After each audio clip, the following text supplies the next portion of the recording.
everybody, Captain Dave Schneider. It's a guide's life, and I just broke my toe.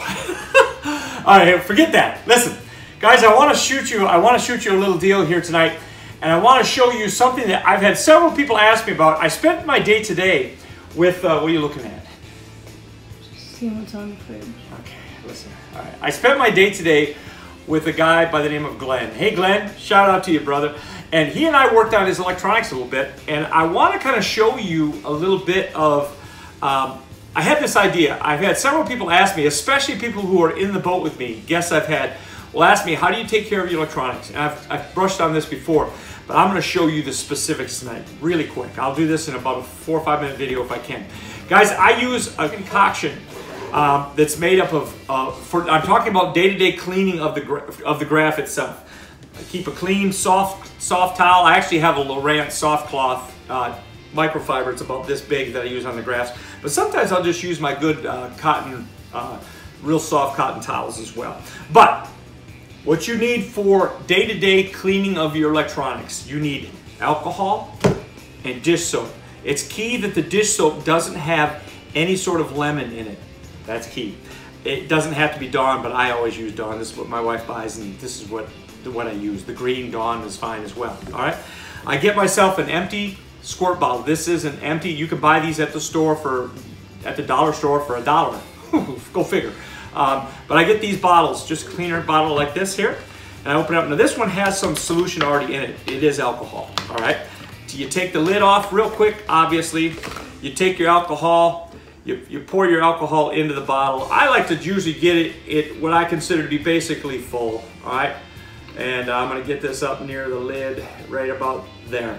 And once I have a bottle of alcohol with that much alcohol in it, I'll put 6 to 10 drops in a bottle that size of dish soap. Just drop, drop, drop. In this case, there you go. There's the drops. Drop, drop, drop, drop. And that's about as scientific as this is.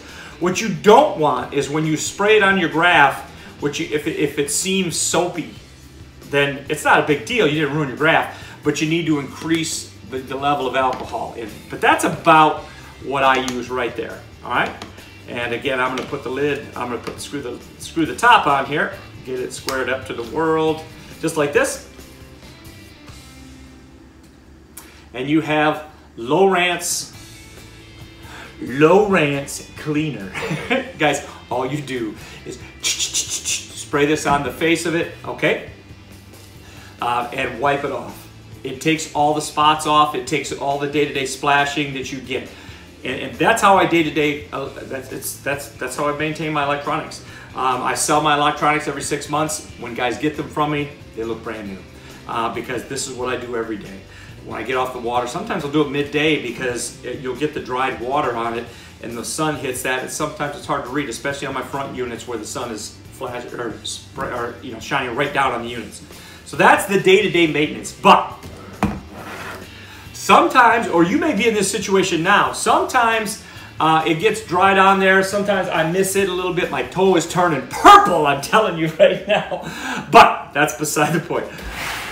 If you get yourself into a situation where you've got dry spots on there, or some guys, you've never done this before, you'll have water spots all over it. That's just calcified water, guys. It's water that's dried up, and it's the calcification.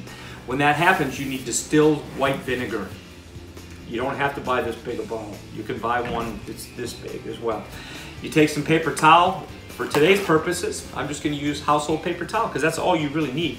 I actually, when I use my unit, I usually keep those blue paper shop towels that you can get. Those work great too. All right, but you're just going to take your distilled white vinegar, and you're going to literally just drench this paper towel with it. And I'm just going to kind of go like this and let it just absorb. And I'm just going to completely drench the paper towel, and now it's completely drenched. All right, I'm going to take it open. I'm going to open it up. It's completely covered. It's not the greatest smell in the world, but I'm going to lay this on the screen, and I'm just going to pat it down. If it's a big 12-inch screen, then it's going to be open big, like 12 inches, and it's distilled vinegar. It's not, but what vinegar does, it decalcifies those spots. You lay it flat, you pat it down on your whole screen. Just pat, pat, pat, and then leave it 2 to 4 minutes.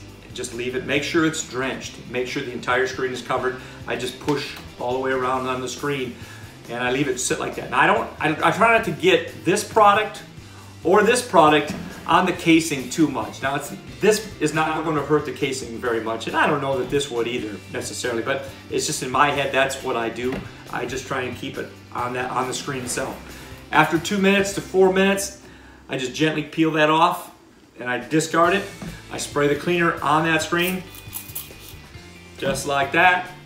Screen sits for a second or two, and I just start to wipe. Imagine this is a screen. That was kind of dorky, I guess, but it will make your screen look brand new. And then once it's new, use this every day and you'll keep it looking new. Captain Dave Schneider. I don't care if you run Lowrance, Humminbird, Garmin, it doesn't matter. Garmin, I already said it doesn't matter. Captain Dave Schneider, it's a guide's life. Quickly, lake report. The artificial bite is very good on Okeechobee right now. The key thing is this: every day when you go out, you need to have an arsenal of baits. Now I'm talking about a spinner bait. You start in the morning with topwater stuff, whether it's a frog. The prop baits are still really good. The water's coming up, the fish are scattering. All right, they're getting scattered out in the grass. That means that you can use search baits more. When you plunk a couple of fish, slow down, fish your soft plastics in those areas. They're in cleaner water where there's hydrilla, there are bass. You can catch those fish with the topwater stuff early. It translates into fishing holes and fishing around the grass real slow as the sun gets out. Midday fishing is a little tough. You definitely, when the sun's up, it's hotter than a biscuit. Hydrate, hydrate, hydrate when you're on the water right now. It's gonna be 90 degrees and sunny tomorrow. So you gotta be thinking about hydration to keep your mind sharp while you're fishing. But you look for the bite every day. Go back into the areas where there've been fish and you fish. Sometimes it's a Senko, sometimes it's a fluke, sometimes it's a swimming worm, sometimes it's a swim jig, sometimes it's a chatterbait. Talking about once the sun gets up a little bit. Early on, buzz baits in the morning, frogs in the morning, prop baits in the morning, buzz baits in the morning, I already said that. That stuff is working. It's working all over. I immediately, as the sun gets up, I start to transition to Senkos and flukes. And it's just what color, every day it's different. Find clean water, you're gonna find fish, but the artificial bite's good. Midday it's tough, it turns back out in the evening. Early morning, afternoon and evening bites are great. Captain Dave Schneider, it's a guide's life. Tomorrow, I'm gonna be fixing up my power poles. Power pole sent me all the pieces and parts that I need. Stay right here. Power pole sent me all the pieces and parts that I need. Everything in here to redo my rods. Got the tools in here. They sent me this stuff. I've got all the pieces and parts already put together. I'm gonna go through this process tomorrow with you. It'll be great. Captain Dave Schneider, we're gonna have 2 brand new power poles tomorrow. And then it's time to hit the water. I got a guide trip on Monday and Tuesday. I got pre-fishing every day next week with Johnny T. We're gonna get ready for that Roland Martin tournament on the 9th. Dave Schneider, it's Guides Life. Like the video, share the darn thing. We're building a fire. Let's make sure we subscribe. And I'll see you guys tomorrow.